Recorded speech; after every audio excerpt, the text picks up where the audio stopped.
Okay, gang, this is the continuation of the two-way ANOVA calculation video, and I just want to illustrate, the calculation of p-values and so on and so forth. And I want to get into to doing this problem with R as well.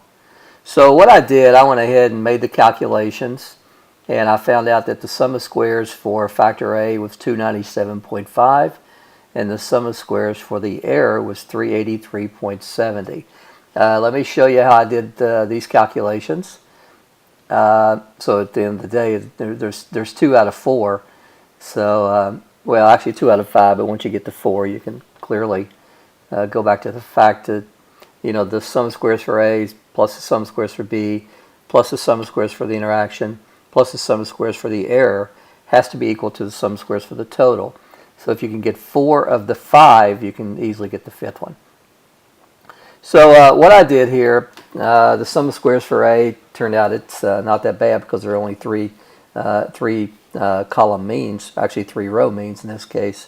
So when I did that, I just sat down and plug and chugged and put it in my calculator. It took me about a minute.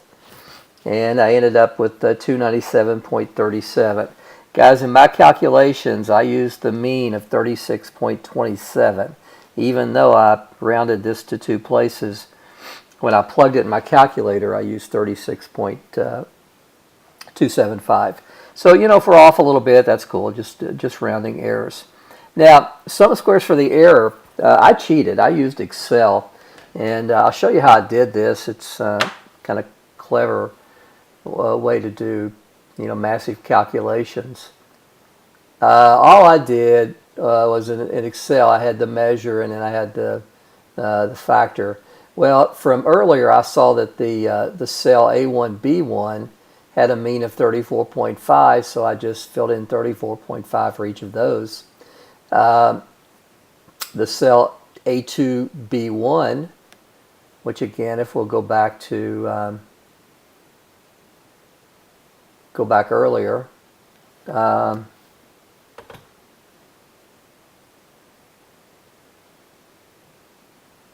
Actually, way back earlier. Okay, so for example, let's just choose something random. A3B2 was 35.95. So A3B2.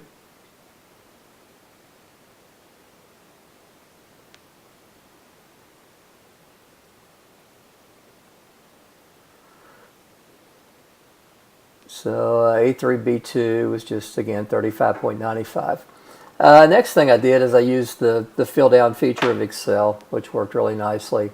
So what I did here is I came in and took A2, which is the cell count, minus D2, which is the cell mean, and squared it up. And I just did a fill down, got all those values. And then in the end, I just came in and just summed it up. Okay? So that's the way that I cheated. I certainly don't think it's cheating. It's just actually makes more sense than sitting down and doing this by hand on your calculator. Now the whole reason I want to illustrate that is I want to illustrate the calculation of the Fstatistic and the p-value. So if we're filling out the ANOVA table, what is this row going to look like? Well, we know that the sum of squares for A was 297.37.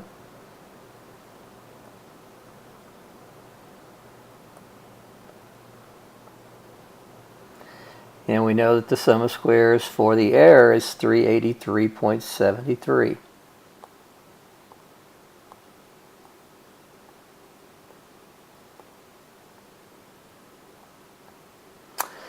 Now the next thing we have are the degrees of freedom. And the degrees of freedom for the factor A is just the number of levels minus 1. And the degrees of freedom for the error term are AB times n minus 1. So we're going to have factor. Guys, I do not know why this won't go there. So what's going to go here will be the levels of A times the level of B times n minus 1. So we're going to have degrees of freedom of 27 there.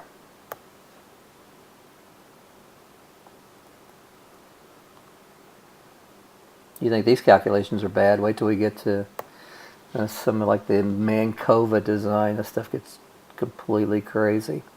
All right, gang, the next thing that we need to do is come up with our mean square. And the mean square is just the sum of squares divided by the degrees of freedom. So that's always easy to take care of. So this is going to be 148.69. And then 383.73 divided by 27 is 14.21. Now, the F statistic for factor A is just going to be the mean square for factor A divided by mean square for the error. If we were doing the F statistic for factor B, it's going to be the mean square for factor B divided by the mean square for the error. When we're doing our interaction, mean square for the interaction divided by the mean square for the error. But right now we're just focusing on, you know, what goes in for the F statistic for A, and it's going to be 148.69 divided by 14.21. So this is going to give us 10.46. Now, remember, our F statistic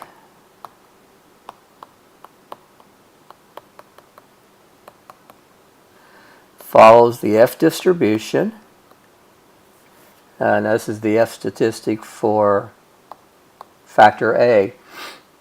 So what? A minus 1. So in our situation, this is going to be F of 227. I think, right? Yeah, F of 227. Now, and again, our F statistic is 10.46. So our p-value is going to be really easy to calculate here. So we're making our calculation from the sampling distribution, the F distribution, degrees of freedom 227, and we need the area to the right of the curve for 46. Well, guys, R can do that for us. Very quickly. And it works with PF. Now remember, PF is going to give us area below. Whatever value we put in for our F statistic, it's going to give us below. So we need area above, so I need to do 1 minus. So 10.46, comma 2, comma 27. So my p-value here is going to be 0.00043.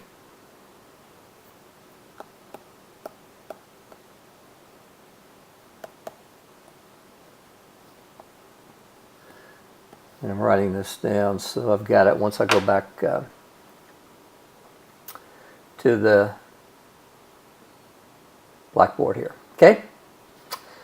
All right, gang. The rest of it would just be about persistence and perseverance and a whole lot of patience too. If we wanted to go ahead and fill in the sum of squares for B, the sum of squares for the interaction, and make all the calculations. Ultimately, guys, we're going to end up with 3 F statistics and 3 P values because we're going to examine the interaction and the main effects. Okay, so guys, a little bit of terminology there. A, B are called the main effects.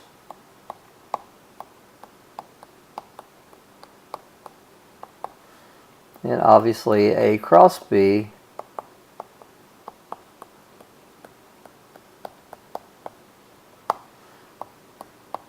is called the interaction effect.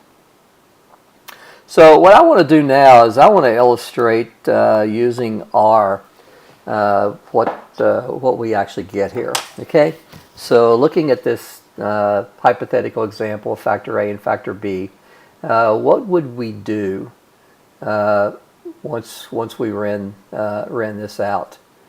Now I'm going to close this down, and because I was actually in doing some other stuff, and I'm going to open R back up.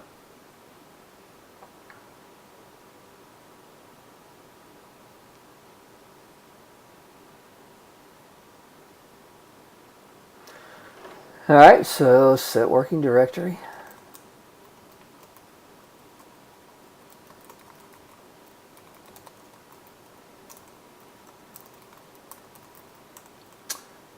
Get my data.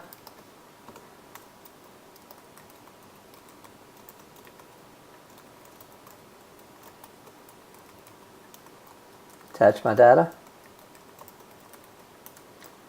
And look at my data.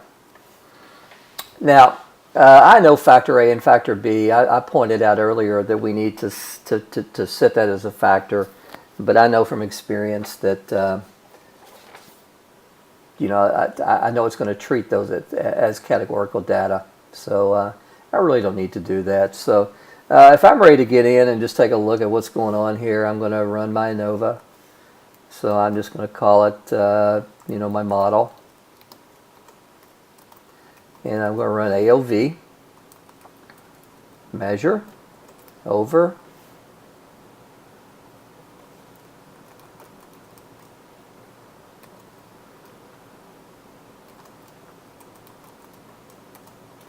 factor A cross factor B. Now, really, when you do your interaction term, it's all that you need to do in R. You don't need to include the main effects because it'll include that automatically. So we hit that. My undergrad students flip out. Man, when they do something like that and they don't see an output, they think they've done something wrong. Actually, it means you've done something right.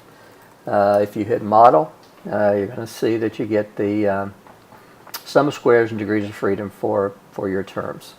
Now, notice that the sum of squares matches up pretty well for the factor A and the residuals, and so do our degrees of freedom. All right. Now, to get a better look at the ANOVA table, we can do summary of model, and then you see you get in a situation where the degrees of freedom, sum of squares, mean square, F values, and your probabilities, I mean your p-values are given. Okay? So what do we look at? When we get something like this, what is our tunnel vision? Our tunnel vision is right here. Is the interaction effect statistically significant? If it is, and the literature is really varying on this, guys, but so this is kind of Darbo's school of thought. If your interaction is statistically significant, we want to look at multiple comparisons and look at profile plots. And those things are complicated as can be. There's going to be one complete video just on profile plots. And again, if the interaction is statistically significant, I want you to ignore the main effects. If the interaction is not statistically significant, like we have here, I want you to rerun the model without the interaction effect included. So in this situation right here, we don't have a statistically significant interaction. So the next thing I would want to do is I would want to rerun the model, and I'm just going to call this model 2. And I want to look at measure over factor A and factor B. So I'm not looking at the interaction here, and this will just give me the ANOVA without. So if I do model 2, notice that I get an ANOVA output without the interaction effect. Now when I look at this, my factor A is statistically significant, telling me that the difference in measurements is attributed to factor A. Factor B is not statistically significant at the 0.05 level, but it's close enough that I think it would probably warrant some investigation. Now, let me show you what, let's say that we did have an interaction effect that was statistically significant. The thing that I would want you to do from there is I would want you to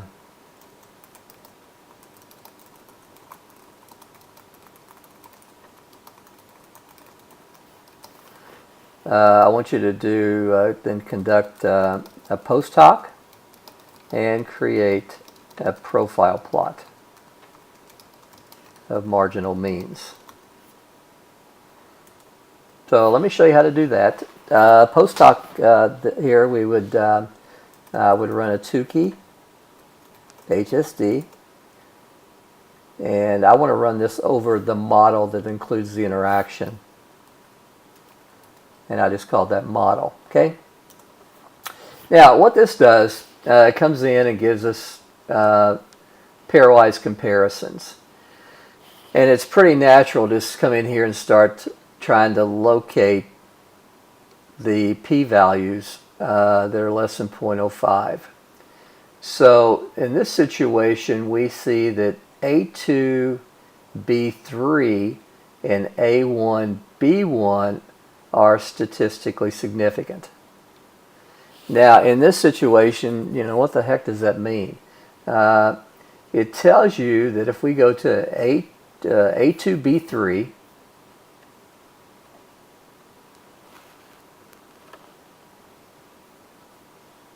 and then what's happened here? All right, it's kicked me out. Let me get the...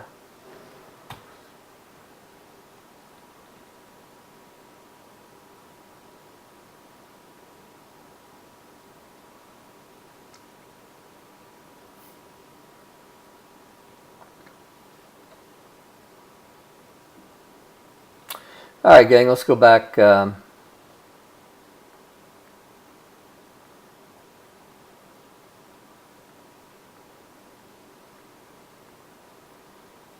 Okay, so cell means here. What we're seeing in this output is we have statistically significant interaction between A2B3 and A1B1. So A1B1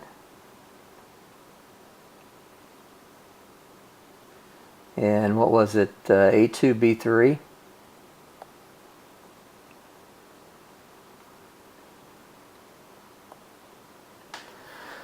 It's seeing these two means as statistically significant. Come on down. And since there's no other difference, for some reason it's attributing that difference to A2 and A1. So it's not finding actually the interaction to be statistically significant. Obviously because we didn't reject, right? Now, something else I would want you to be able to do is to get an interaction plot. And to do that,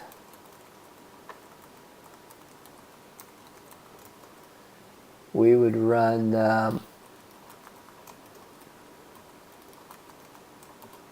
like this.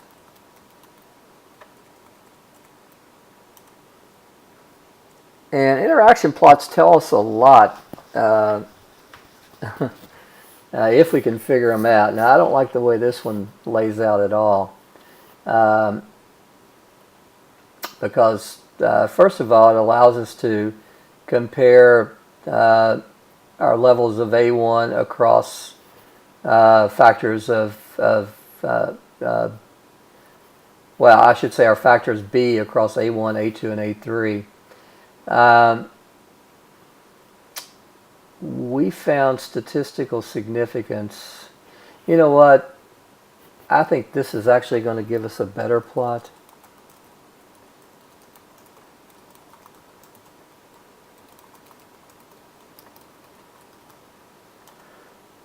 Yeah, it actually does. Now, if we look across B1 and B2, it's not finding statistical significance there, but it did find statistical significance for A1, A2, and A3. So that would take some more investigation.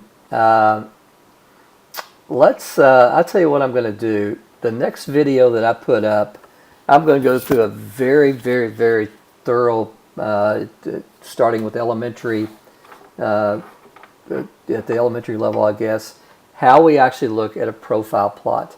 Because this one's really complicated.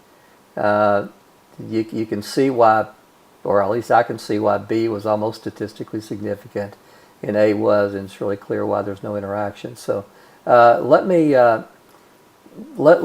start from let's build our house not on sand but on a good solid foundation. Before we get into interaction plots, let me put up one complete video on how to examine interaction plots, okay? And then we could generalize, because this is a pretty complicated one to figure out. You can you know, if you deal with these much at all, you can clearly see where the statistical significance is coming from. But guys, more about that at the proper time. Okay? So there's illustration pretty complete. Getting into the calculations, how we get our p-values, F-statistic, and so on and so forth. The profile plots are going to get a little crazy, but I think I need to allow about an hour video just on that. So I'll go and give you all kinds of different scenarios and show you what these things are going to look like. So guys, it's going to be a short video, so enjoy it. This is going to be one of your shorter ones probably. So.